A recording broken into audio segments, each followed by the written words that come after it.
একটা ছোট কথা বলে ওয়াজ অনেক হয়ে গেছে, তবে ওয়াজের যে রূপরেখা সেগুলো কিন্তু ঠিক থাকে নাই।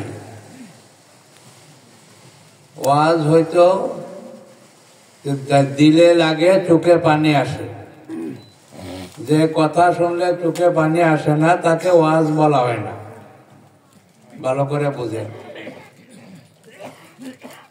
হাদিসে আসছে যে আল্লাহ রাসূল ওয়াজ করছেন, কান্নাহু মাউইজাতুম মুআদ্দিয়া, মনে হইতেছিল শেষ ওয়াজ উনি করছেন। ওয়াজ আমরা সকলেই কাঁদতেছিলাম। যে ওয়াজ শুনলে চোখে পানি আসে না, এটা ওয়াজ না, এটা আওয়াজ হয়, আড়ম্বর হয়, কিছু আমাদের জজবা, ইমোশন। হাদিসের কোথাও এরকম নাই যে অবস্থা আমাদের দেশে ওয়াজ চলতেছে, এরকম ওয়াজের কথা কোরআন হাদিসে নাই। ভালো করে বুঝেন। আজকে ওয়াজ মাহফিলের নামে যা চলছে এগুলো কত কোরআন হাদিসে নাই। কোরআন হাদিসে তো আসছে যত মানুষ উপস্থিত হবে দিলের দরদ নিয়ে, তার অন্তরে কথাগুলো দাগ কাটবে, চোখে পানি বাইর হবে। যদি অন্তরে কথা পৌঁছতে না পারে সেই কথা তো কোরআন হাদিসের কথা হইতে পারে না। কোরআনকে নাজিল করা হয়েছে এই জন্য।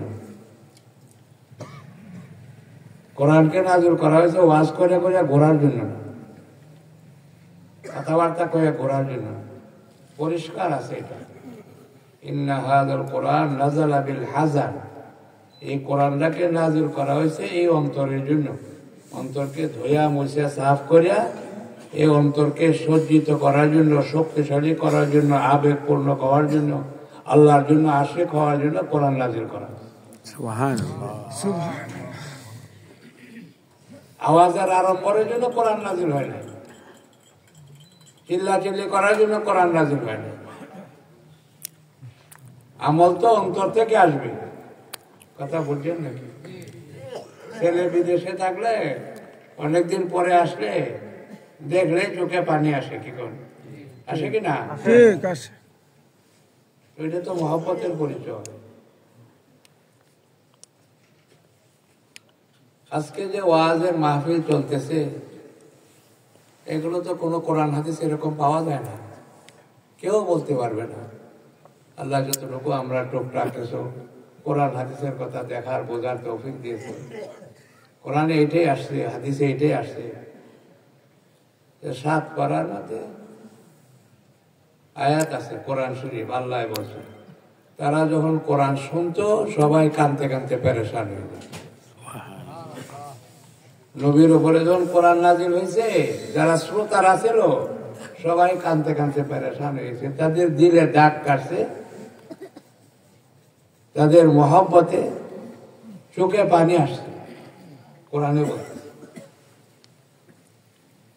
অন্য জায়গায় বলতেছেন একজন কোরআনকে হাতে নিয়ে 3 বার বেহুশ হয়ে পড়ে গেছে। কোরআন দিলে আসর করছে, বেহুশ হয়ে গেছে 3 বার, একবার না। ইকরামা রাদিয়াল্লাহু তাআলা, এই ঘটনা আমরা ভাববেন ফাজাইলে কোরআন একটা, এই যে তাবলীগী জমাতে তালিম করা হয় ওইটার মধ্যে এগুলো বিস্তারিত বলা হয়েছে। যে কোরআনের ভক্তি,